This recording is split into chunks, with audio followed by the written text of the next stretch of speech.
Yo, yo, yo! I am a very happy man. The Sixers are actually serious about the small forward position. When I made my criticism video, when I was listening to the press conference a couple weeks ago, I knew I wanted wingman. It became clear to even the casual fans and other diehard fans that you needed a wingman. So I was looking for terms like verticality. I was looking for terms like wingspan. I was looking for terms like athleticism. And you just did not hear any of that. You've been hearing the whole harping on quote unquote toughness, which, I feel like it's a cliche. I think literally I had this discussion with RB, but he take with RB, follow him up. I had this discussion where I'm like, you become mentally tough when you have the skill to back it up on the court. Like, if you were talented enough to not be beat by the Max Struces of the world, the Gabe Vincents of the world, the Kevin Herters of the world, if you had that level of talent, you would be mentally tough. The fact that you don't have that talent is why you're not mentally tough. Upgrade the talent, and you will all of a sudden find your mental toughness. Seriously, it's really that simple.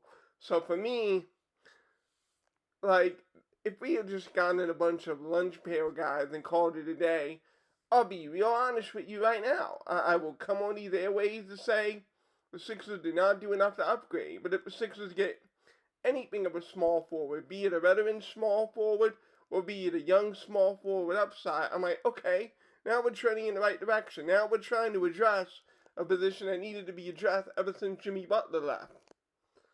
Where it's like, I've said this before, all you need is a top 20 small forward. All you need is someone who could give you 14 to 15 a game. And that player at the small forward position who isn't going to just die there, literally die there, I feel like that is going to elevate your roster so much because what you've gotten out of small forward the last 2-3 seasons has been close to non-existent. Going back to Robert Covington, it's been non-existent. What, Robert Covington 13 points on 40% shooting?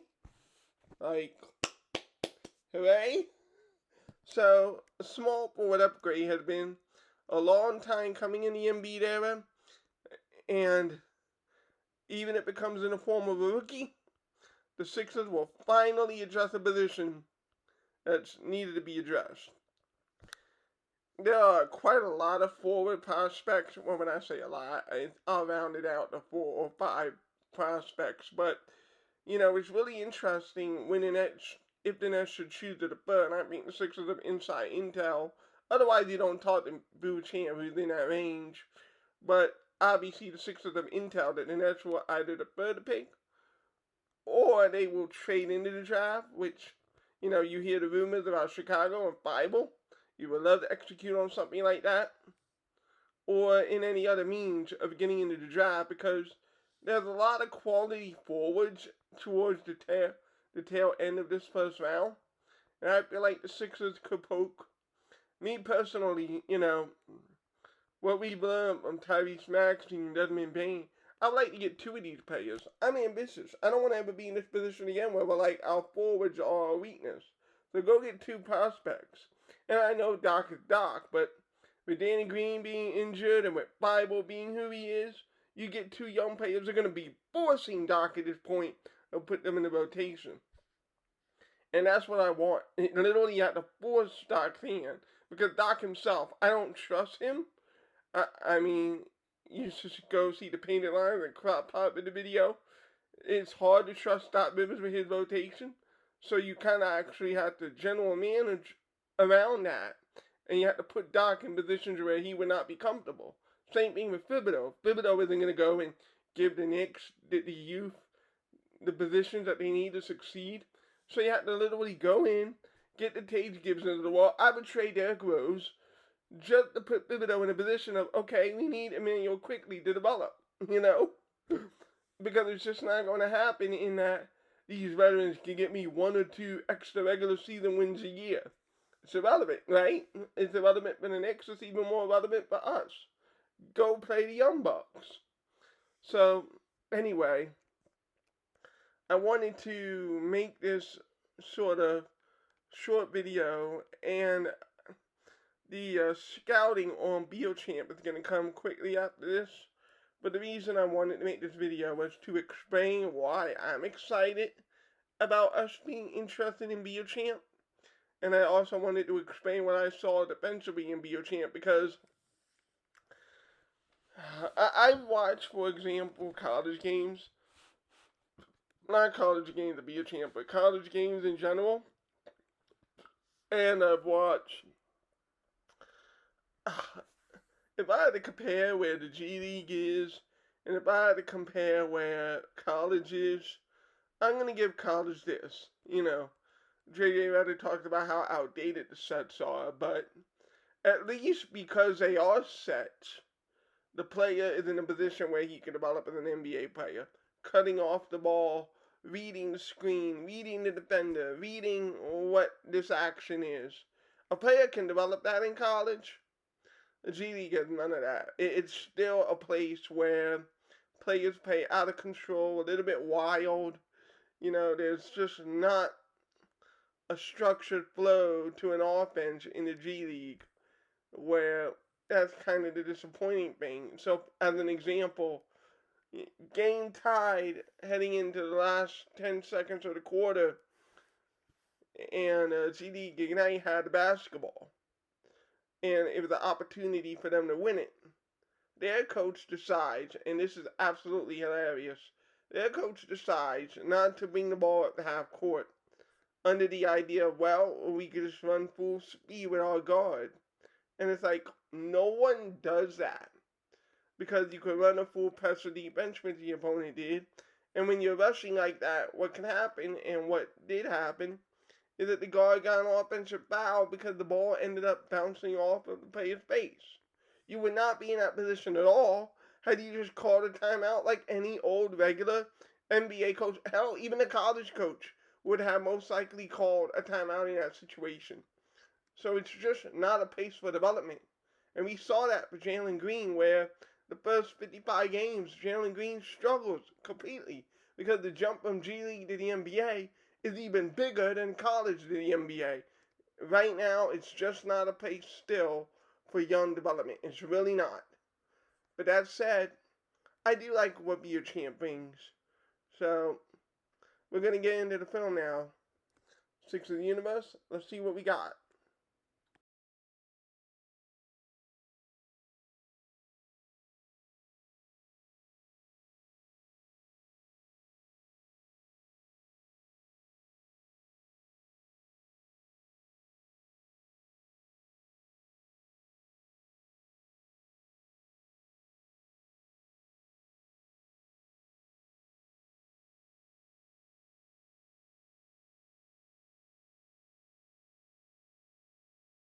So, okay, this is Beauchamp, and one of the things about him is he does have a little bit of a mid-range shot.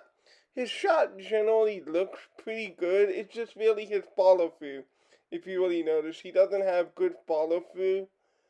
Like, he'll rush into his shot a little bit. And I feel like if he were able to hold his shot a little bit more, put a little bit more leg into his shot, I think Beauchamp's shot would go well.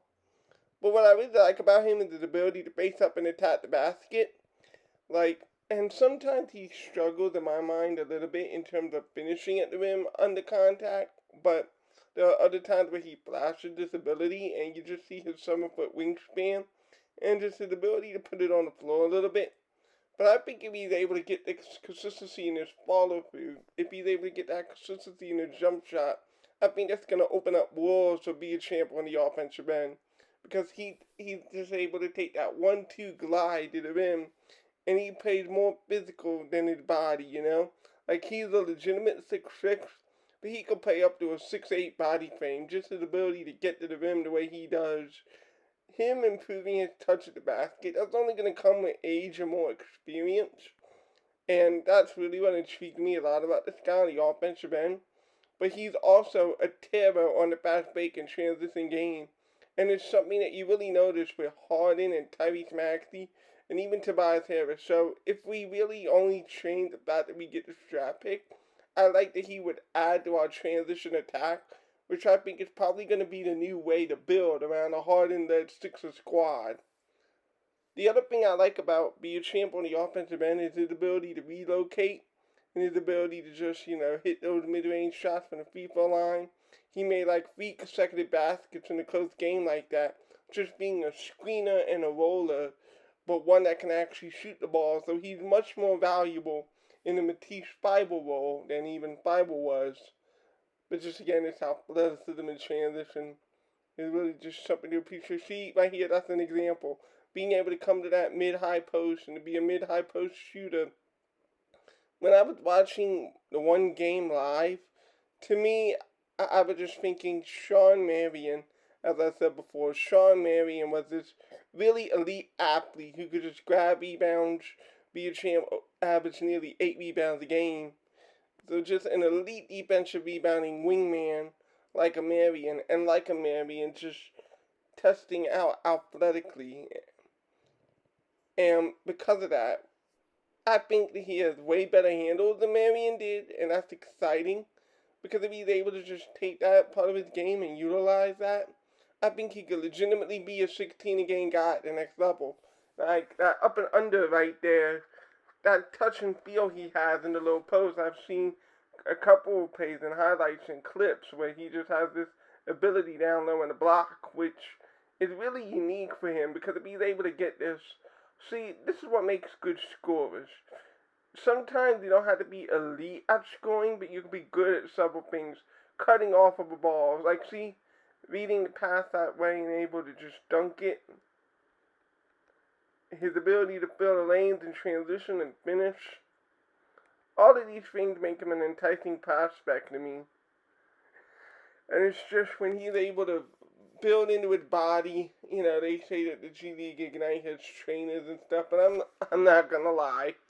There obviously is gonna be a step up once you get, the Camden and our facilities, so I feel like there's gonna be a step up there in terms of the nutrition and things like that. If he's able to get himself to 220 thick, able to bounce off of people, I think he could really explode as a prospect.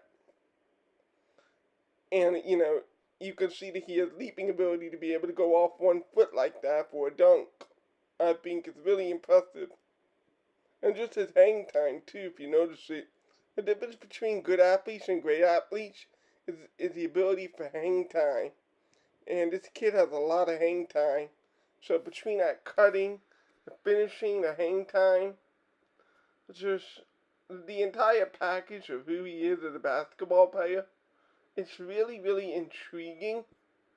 Now, I use the word intriguing because to me it is a little bit raw, where even though you see these clips of ball handling and these clips of finishing, his turnovers are okay, but they can always be better. And that's really the telltale of a lot of his strengths. Like, his finishing is good, but it could always be better. His shooting is the weakest part of his game, but it's not hopeless. It's not, I credit Alonzo Ball taking like multiple years. I don't think it's going to take Alonzo Ball type of transformation, but it is something that, isn't there right away. But I want to stress this to Sixer fans. That should not be a red flag because, see, this finishing and transition, this ability to attack off the dribble, there's more value. See, you can afford to be an inconsistent shooter if you have other things in your game that supplement it. Like, he has a mid-range game. He has the ability to take a guy off the dribble. He has the ability to finish in transition. He can supplement his offense in ways where, whether he's starting or coming off the bench, he could definitely give you 10 to 12.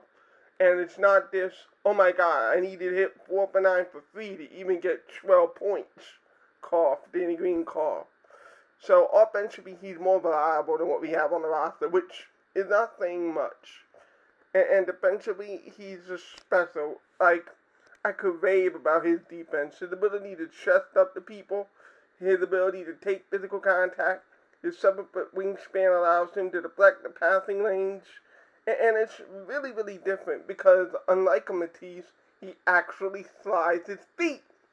And because he slides his feet, the big men don't have to hedge up. Even drop coverage will be more effective with a guy like this on your perimeter defensively. Just a massive defensive prospect. because of wingspan, size, and his IQ too. The way he fights over screens defensively is really advanced for his age at 20. The one thing about Beauchamp's defense that has to get better is the off-ball recognition.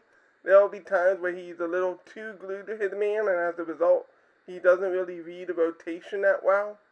But again, he's 20 years old, and if that's what you have to work on, that's something that could easily be correctable over the summer.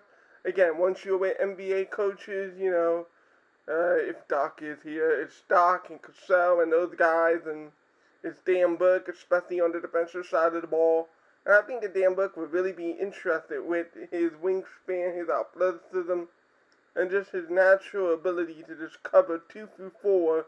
That I think that Beauchamp, if he were drafted, he would make an immediate impact on the Sixers' wing defense. But what entices me the most about Beauchamp is just his athleticism. Do we have anyone that's athletic? Like, it isn't just about the dunking. It's about, like, I can make a hop and I can get into this jump shot here. Or I could just hop into a dunk. Or I could out-rebound a big man and finish at the rim. I just like how athletic he is from a hang time perspective. You just don't have that ability to finish on his team. There are only really 2 real finishers on the Sixers, and those finishers are Joel Embiid and Tyrese Maxey. Seriously, that's it. So, Beauchamp, if he were to be drafted here, he would just give us amazing offensive length and versatility on the defensive end. He would give us a nasty rebounder, over 8 rebounds a game. He would allow us to mix up a lot of things. Now, that being said, is Beauchamp my number 1 forward? I couldn't necessarily say that. Like, I don't know how Daryl Morey's draft board is shaking up. I myself haven't made a draft board yet, but I am going to, and this review is concluded. As we lead up to the draft, I'm going to release a video on a true draft board. It will be a Sixers-oriented draft board rather than an NBA general draft board, because watching enough games to be able to make a mock draft of 30 picks is kind of hard, and also it might also be irrelevant for this channel's purposes, because this is purely about the Sixers franchise. But I know what I am going to do is that there's a lot of quality forwards, 19 through 30, that I think that it would be a disservice if we did not grade these forwards accordingly. I will say this about Beauchamp, is that I think that he will definitely make my cut on top 3 forwards. I would love to have him on this team, but I'm already thinking of a forward that I've personally saw myself on, and you're going to see a video from me on him really shortly. It is David Roddy, the forward out of Colorado State. I think he is a more complete forward offensively, and I think defensively it's not too far behind to where, like, after all these years of our last 2 elimination games, we scored 90 and 96 points respectively, and I think Beauchamp can develop into a 2-way offensive player. But I already know that David Roddy, the forward from Colorado State, I already know he's closer to that than Beauchamp is. With Beauchamp, you're going to have to wait 2 years to see if Beauchamp can tap into this upside. But with David Roddy, I already know that that guy explodes out of the gym offensively. And again, it's me and it's my board. It's going to be different from Morey's board, obviously, and Doc's board. Like, I am obsessed with offensive talent, especially on this team at this particular issues. Like, I've had enough of players who can't put the ball in the orange rim. But just in general, I've always been, if you know the fan I am, if you know my history, you know that I've always led towards the offensive side of the ball. But especially in 2022, the league has changed. The league has changed, guys. You can't have these defensive specialists in an NBA setting anymore. Like, some people were wondering about the Max Strus and Duncan Robinson thing, Heat fans were, but Max Strus has an offensive game. May not be as consistent as Duncan Robinson, but he at least has an offensive game. Whereas, with these other type of wingmen, although I love Beauchamp's cutting, I love his potential with his shot, I'm not going to lie to you. Part of me wants to draft a more offensively ready forward, because what we're missing in the forward position isn't so much defense at times as it is scoring the basketball. And see here, this is what makes him a special prospect. He's able to block the shot, and it gets around transition. Just that ability on the defensive end is really what makes him special. Like, I'm not going to be mad if Beauchamp is a Sixer. I'll be pretty excited. But there's just so many quality forwards in the draft. You know, whether it's Jake Lavada or Wake Forest, who I love because Jake Lavada will give you similar stuff to Beauchamp on the defensive end. I'm not sure if Lavada is... I had to watch more Wake Forest games, but just my observation of Beauchamp's athletic profile, I think he's more explosive than Lavada. He's just up and under and one layup here. I don't think Lavada could do that, but I know that Lavada is a better shooter, which might be a bigger thing, obviously, with Harden and Embiid. So, when it comes to these forwards, like I said, there's a lot of quantity and a lot of quality, and you just can't go wrong. The big thing is that the Sixers actually interviewed Beauchamp at all. Where it's like, okay, so obviously Daryl Morey identifies forward. And for me, that's exciting because if you identify forward, you will have ample opportunity to get a forward in this class. Even if it's not necessarily one that, you know, that I may have super high. So, for example, Wendell Moore, I had to watch Duke. Because Wendell Moore, he has this interesting thing where he averages over 4 assists a game. That Duke team did a really good job passing the basketball, making plays for each other. So it's like, it's hard, especially when it comes to these teams that have like 4 or 5 prospects, it's hard to be able to isolate one because the other guy, like Banchero, I'm watching him and he's out of a cannon for me with his skill. But I'm going to watch Wendell Moore and I'm going to look at that because Wendell Moore is a sleeper. Like, averaging 4 assists in college is no joke. They rarely move the ball like that. So you're able to get 4 assists a game? That's exciting. But my overall conclusion on Beauchamp is, you know, where they have him graded is pretty appropriate. The offensive potential is there, but the offensive inconsistency is there. The defense is special, the wingspan, the length, the physicality, the toughness. All of these things are major pluses in his area of development. You know, he's a guy that looks like he could be a bona fide wing starter year one. So I would love to have him. It's just like, there's a field there, and I feel like there are a couple of wings that are just so close that if you get any one of them, I'll be happy. So yeah, bring Beauchamp to the Sixers. He would really upgrade that wing position. But that isn't going to stop me from showing you other guys that I saw that I'm really high on. Like, you're going to be surprised about David Roddy. You really are. Like, that kid is special to me. Like, if there's anyone who's going to break out, like, that's a nice fast break slam. But if there's anyone who's going to break out in this draft class, I am damn sure it's Roddy. Like, I've never seen an athletic profile like him. So, Beauchamp is good, but this guy that I really like is better. Six of the Universe, can't wait to show you guys. Like, this is going to be exciting as hell. It's exciting that we're going to get a forward to begin with.